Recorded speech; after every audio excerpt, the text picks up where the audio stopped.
Gojo Satoru's Guide to Being a Good Father. Cheating is only tolerable if it happens in Monopoly. By Mania-sama. Gojo receives a text from Tsumiki saying that she's coming home for a visit for a couple of days, and 2 seconds later the front door slams open. A loud bang echoes in the house when it hits the wall. Oh good, Megumi's home. I'm going to kill that bastard. He hears the boy fume, forcing the door shut with even more vigor. The poor abused door. Maybe Gojo should consider a therapist for it. I'm going to chop off his dick and feed it to him. Good afternoon to you too, Gojo greets him cheerfully, looking up from the living room couch. He sees his irate ward stalk to the kitchen and pilfer through the various sharp knives in the steel-colored knife block. Not good. He's already picking out his murder weapon before taking off his backpack. What's going on? Megumi spares a side-eye so full of anger that Gojo doesn't even have it in him to feel disrespected. He cheated, he says, simply while drawing out the chef knife from the block. The noise it makes is a sharp shing, a telltale sign of crimes yet to come. Whoa! That would explain the short, out-of-the-blue text message from Tsumiki. Suddenly, Megumi's fury seems a lot less irrational. Gojo has a short, beautiful vision of beating Tsumiki's boyfriend to the point where even his mother wouldn't recognize his face. Yeah. Megumi holds the large blade out for a second, giving it a long, examining look. Apparently, it satisfies his criteria because he drops his arm by his side and starts heading for the door. Oh shit, he's actually going to chop off his dick. Not that Gojo doesn't want to either, it's just that, well, he's not supposed to indulge in body mutilation. Besides, if Megumi gets caught with that knife in his hand, he'll get arrested, and Gojo really doesn't want that to go on the boy's permanent record. Satoru, unfortunately, cannot woo the police officers out of prison sentences like he has for teachers to throw out Megumi's detentions. Hey, hold on. Gojo jumps up and vaults over the couch in one swift motion. Carefully sidestepping whenever Megumi carelessly turns around, the knife's tip swipes where Gojo's stomach has once been. You can't go around castrating people. Megumi stares at him with a heated fury of 1,000 burning suns. His lips are pulled so far down into a scowl that Gojo is unsure if his facial muscles are ever going to let him smile again. Oh, so you're going to start disciplining me now? Okay, wow. Gojo did not ask for a commentary on his lack of proper child anger management. I've disciplined you plenty, Gojo insists, though Megumi looks unconvinced.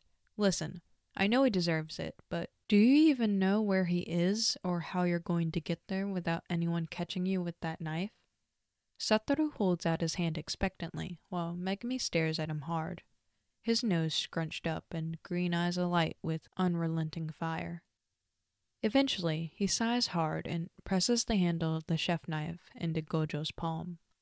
You're not seriously going to let him get away with this, are you? Megumi asks, his voice marginally calmer and less accusatory than it was before. Deciding to be responsible, Gojo slides the chef knife back into its proper spot and stands firmly in front of the knife block, just in case his ward makes another attempt at righteous vengeance. At the question, in Megumi's impatiently crossed arms, Gojo has to think. Obviously, he isn't going to let this go unpunished. To imagine that any man could think they could hurt his sweet Tsumiki, who has never done anything wrong in her entire life. Okay, there was one time she had thought it was okay to spend $3,000 on Robux, but she didn't really mean to do that. And run away scot-free sends a violent shiver down Gojo's spine. He never told Tsumiki this, but he doesn't really think her boyfriend is all that attractive or intelligent, emotionally or scholarly.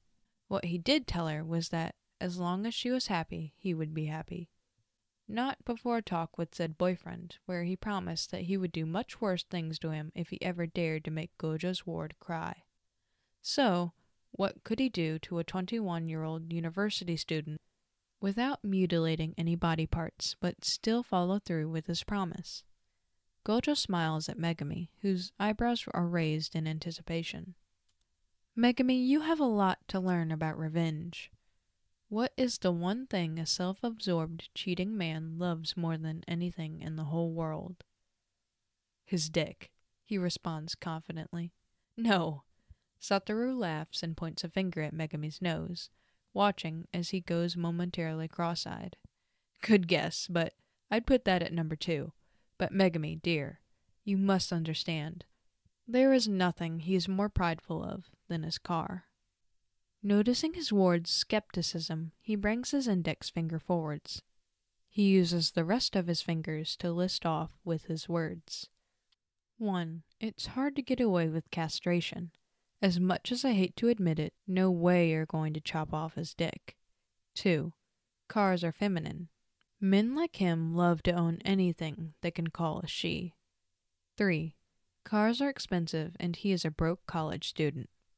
I imagine his parents paid for the one he owns now, which is a nice Maserati Ghibli. 4. He will be without a vehicle and have to own up to his parents that his car got destroyed. And the only correlating event that would lead up to such a tragedy would be his cheating. Do you understand now, Megumi? Truly, he doesn't think he's ever seen Megumi comprehend anything so well in his entire 17 years of life. His ward gives him a short nod. Good. Unfortunately, we can't enact our revenge today. We can't just show up wherever he is and destroy his car. No, we have to first get him to park in a secluded spot. Then occupy him for a few hours, Gojo informs. Megumi listens intently, and it's been so long since he's gotten this boy to actually pay attention to anything he says. It makes Satoru feel a little warm inside. Got any friends that can help us out with it? Megumi doesn't hesitate to pull out his phone. I bet that bastard likes them younger too. Kugisaki can help. When you come up with a plan, tell me, and we'll review it. His ward nods and sends a text on his phone, presumably to Kugisaki Nobara. Gojo waits for Megumi to leave the kitchen, then go to his room before he pries himself away from the counter. He chooses to stay in the living room in preparation for the scenario where Megumi decides that he can't wait any longer and a castration must be performed. He also wants to be the first person to greet his older ward when she gets home. The next 3 days are spent comforting Tsumiki while carefully planning the glorious demise of her ex-boyfriend's car. She's too kind, even in mourning of her year-long relationship. She has barely a bad word to speak about that roach of a man. Instead, she cuddles up with Gojo as they watch her favorite movies and comedy specials, eats all sorts of unhealthy food and home-cooked meals, and play various board games that Megumi reluctantly joins in. It's the closest they've been since Tsumiki left for her second year at the university, while Megumi works on graduating high school. Gojo works at a different university, about a mile away, so he's nearby at all times. If he cancels a few classes, no one says a word to him. It comes with being the most highly acclaimed physics professor in all of Japan. It would be perfect, if it weren't for the weight of a cheating ex-boyfriend dampening the mood at all times. Gojo is happy to be with his kids, wards. Technically, wards, but one of them isn't, and the other is too involved in a revenge plot to be fully invested in the time they are spending together. Whatever, he consoles himself. It's the best he'll get until the summer. In the midst of watching The Human Centipede 2, which, for the record, is a horrifying franchise, he doesn't understand why Tsumiki likes it so much, he gets a horrid vision of both of his children away in university, then them in apartments on their own, and them only getting together once or twice a year for holidays. He won't be able to hold them close on his living room couch on a mundane Tuesday afternoon to watch a deranged scientist attach humans together via mouths and buttholes. Gojo pulls Tsumiki a little tighter to his side, and places a careful arm around Megumi's shoulders. His son, Ward, stiffens for a moment, then leans his cheek onto Satoru's bicep. While both of their eyes are fixated on the screen, he gives a small glance to both of the kids. He feels their steady breaths against him. It takes everything in Satoru to smother his smile. Then the fated day finally arrives. The plan consists of 5 participants, 4 willing, Gojo, Megumi, Nobara, and Yuji, and 1 unwilling, Tsumiki's ex-boyfriend. Megumi and his 2 friends did all of the planning and arrangements while Gojo bought the necessary equipment. 2 Louisville sluggers, gloves, hats, brass knuckles, a box cutter, and the special edition Tokyo Monopoly. He also rented a sparkling silver BMW, because Gojo refuses to be outclassed by a broke college student. Oh, and they need it so his actual car won't be recognized. That's why everything he bought was either new or could hide their appearance, aside from the brass knuckles and board game. If the police catch him, Megumi will never forgive Gojo for not letting him perform a well-deserved castration. At precisely 2:30 in the afternoon, Megumi and Satoru bid Tsumiki a hasty farewell. Gojo doesn't trust either of them to lie well enough to her, so they don't give her enough time to ask where they're going. Her shouted question is left as an unanswered echo behind the closed front door. It takes them 30 minutes to drive to the designated location, a hole-in-the-wall bar in the rundown part of Uno. Predictably, there aren't many people there on a Wednesday before happy hour. Most people had classes or work at this time, and besides, drinking at 3 in the afternoon without any good football game or baseball games to watch was just sad. Unless, of course, someone had good company with them, a group of friends or a date with a 17-year-old girl who insisted that the only time she could get with him was 3 on a Wednesday. Really, she's busy the rest of the week and her parents are oh so restricting. Since Satoru is a responsible adult, he made sure that the bartender was paid off in advance to pretend that they are serving alcohol to a young Kukusaki. She will simply act like she is getting drunk off of sparkly orange and pink drinks. Then, when the time is right, the boyfriend will lead her to his car to take her to his apartment with only the most pure of intentions, obviously, but what he will find instead is a pile of mutilated metal and deflated rubber. There were only 2 glaring holes in the plan when Megumi originally proposed it to him, which they patched up by including Yuji. The first, Gojo knows Nobara can bench twice her weight and take down a man with a hairpin, but he needs to be 100% sure she will be entirely safe. There's no telling what an enraged pedophile may be able to achieve. Additionally, she needs a quick getaway. The second, a video of the man's reaction is required, and nobody will be in a position to record. So, Megumi kindly asked Itadori Yuji to hang out in the parking lot, in his car, inherited from his dearly departed grandfather, and be at the ready with both his phone and brass knuckles should the situation escalate so far. Gojo hopes it doesn't because that would make for a terrible reaction video. The parking lot is situated at the back of the bar, which has no windows for an unsuspecting cheater to look out of and witness a crime being committed on his prized possession. Gojo parks a couple of spots to the right of the pearly white Maserati, spotting Yuji's old red Nissan on the left. The windows are barely tinted, allowing them to make eye contact with each other. Itadori looks at Gojo's shades for a split second before waving enthusiastically to Megumi. His ward returns the gesture with a small wave of his own. Before Gojo can say something that will undoubtedly embarrass Megumi and spoil the mood, he swings his orange and blue slugger over his shoulder and adjusts his back cape with a gloved hand. "I'm feeling generous," he declares. "You take the first swing." Megumi looks up at him, gives a malicious grin, and steps close to the right wing mirror. Instead of swinging it, he slams the butt of the bat into the glass. It takes one more shove to send the mirror crashing onto the ground. Glass shatters on the asphalt.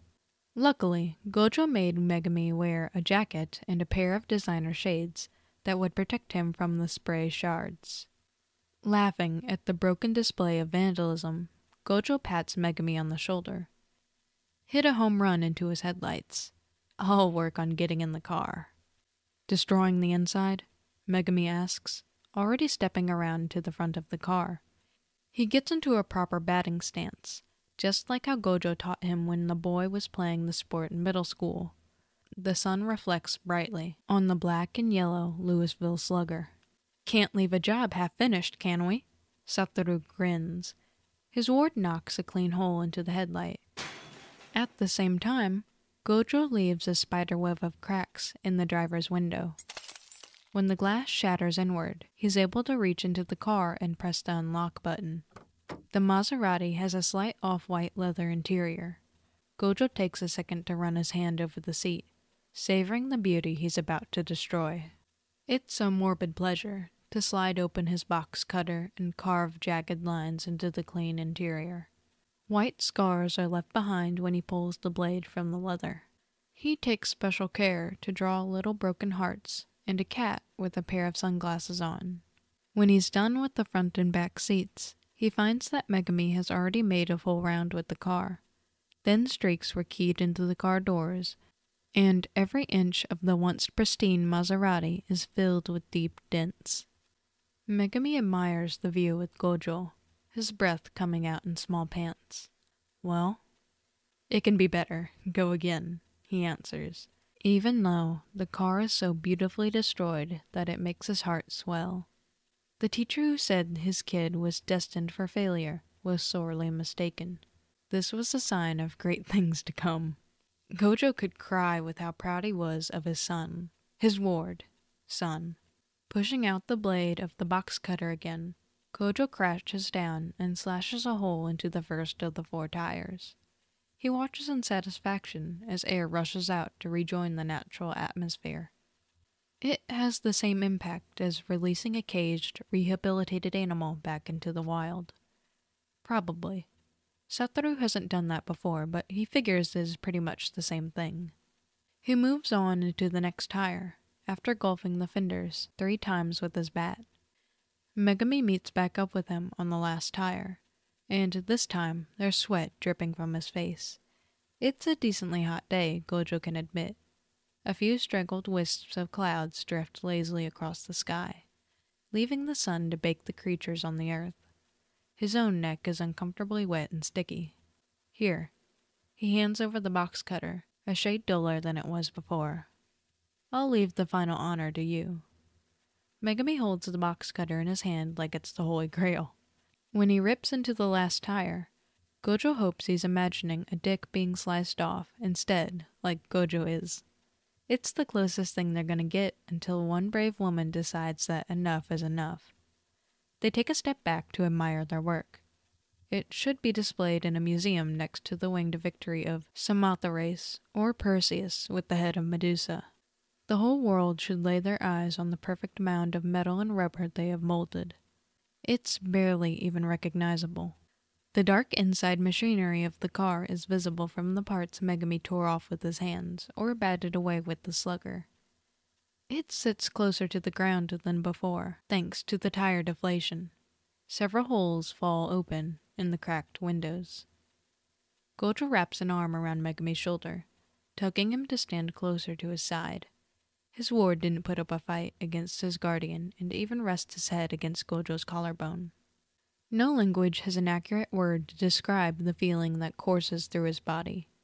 It's a concoction of every good and bad thing Gojo has done in his life, every misstep he's taken in raising the Fushiguro kids, and every moment he's experienced overwhelming pride, fear, and joy for them. It's 12 years all at once, tucked away under his arm. "Your sister is gonna kill me when she finds out about this," he says. Megumi snorts. "It'll be worth it." Megumi's voice is low with fondness, the only kind that can be produced after a long rush of adrenaline. A great amount of strength allows him to open his mouth. "We need to leave before they get out here," he mutters. Slowly, as if reluctant, Megumi detaches himself from Gojo's arm. The warmth of his son's body is lost immediately, replaced by the distant, uncaring sun. They wave Yuji farewell and hop into the car, blasting the air conditioner and the playlist containing both the perfect, glorious angel choir songs Gojo likes and the obnoxious emo songs that Megumi listens to. About halfway through the drive, Satoru asks if Megumi's hungry. Megumi looks up at him from his phone, eyes squinted with something mischievous.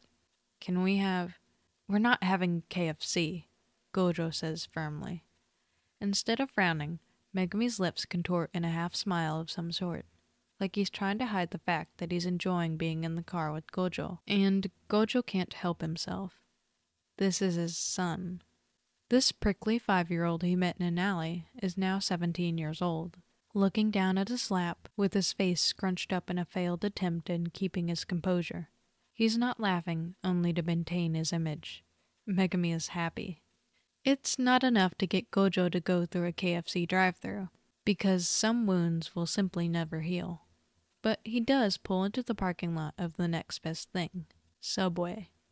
"So I was thinking we play a Monopoly," he suggests as they gorge themselves on 2-foot-long sandwiches and a large bag of Doritos. Megumi tries to scowl, but his full cheeks make him look more like a chipmunk. "No, you always cheat at Monopoly," Megumi says after swallowing his food. "I don't, I play fair and square." "You always have to be the banker, so you can steal money and give us incorrect payments," he deadpans. Gojo ignores him. It's not his fault they won't play by the objectively correct rules of Monopoly. "But it's Tokyo Monopoly. You can own Shibuya Crossing." Megumi's gaze is unimpressed, but he doesn't retaliate anymore. Gojo doesn't bother to hide a shit-eating grin. Another day, another victory for one Gojo Satoru. Tsumiki is waiting for them when they get home. She's leaning against the wall of the foyer, her gaze stupidly hard for someone who's supposed to be grieving at the end of a relationship. It takes them exactly 2.3 nanoseconds to see that she has them figured out. "Where were you two?" she asks them as if she doesn't know. The air crackles with tension. Gojo smiles and shoves Megumi forward. "You know, Megumi has been dying to tell you." His son glares at him in disgust before fully facing his sister. He clears his throat. "We vandalized your ex's car." The house is silent for 5 whole seconds. Megumi stares at his sister with bated breath, waiting for his soul to be wiped out of the mortal plane in the form of an hour-long lecture. But Gojo knows better. He knows because this is his daughter. She sags forward, a smile ghosting her lips. Her eyes carry heavy eye bags, but they shine with expectation. "Do you at least have a video?" Of course, she wants to chop off his dick too, and of course, she recognizes that the next best option is destroying his pearly white Maserati. She was raised by Gojo Satoru, after all. Before Gojo orders her DoorDash Subway, they watched the video Yuji sent to Megumi's phone, on the big screen. The contact photo for the young Itadori was hilariously cute in comparison to Nobara's, making Satoru give his son a knowing shoulder bump. His reaction is priceless. What with the screams and caresses of the broken angles of the car. He moves to furiously grab Nobara's shoulders, but she digs her heels straight into his balls before he can lay a finger on her. Yuji lowers the phone as she gets in, kicking his car door into reverse so they can peel out before he gets up off the ground. The video ends with the kids' glorious laughter and Nobara shouting, "It worked! Go Itadori, go!" Tsumiki's giggle gives Gojo more joy than the actual process of destroying the car. Well, okay, her giggle is almost better than destroying a Maserati. What can he say? It was the most fun he'd had since he decided to stop breaking the law in order to set a good example for his kids. Later, when they sit down to play Tokyo Monopoly, he may or may not tone down his strict rule following. Perhaps he embezzles a little less, and perhaps he switches out Tsumiki's house for a hotel when his kids aren't paying attention. He still wins after 5 hours of playing, but that's besides the point. The day ends with a hug from Tsumiki. He doesn't fully get a hug from his kids often, even when they were young and missing both parental figures, who should have been giving them 3 hugs a day. Gojo didn't let himself get close enough to them. Realistically, he knows it's been a product of his own age and inexperience. Growing up in a cold family didn't help matters. His only model of parents were his own unfeeling ones, and what he'd observed from other families from afar. that doesn't mean it doesn't hurt when he hesitates to hold his own children, unsure if they would want to be touched by their legal guardian.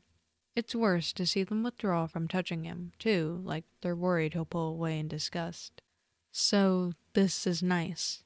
The hug from his daughter before she goes to bed. She smiles at him from the top of the staircase. She's happy.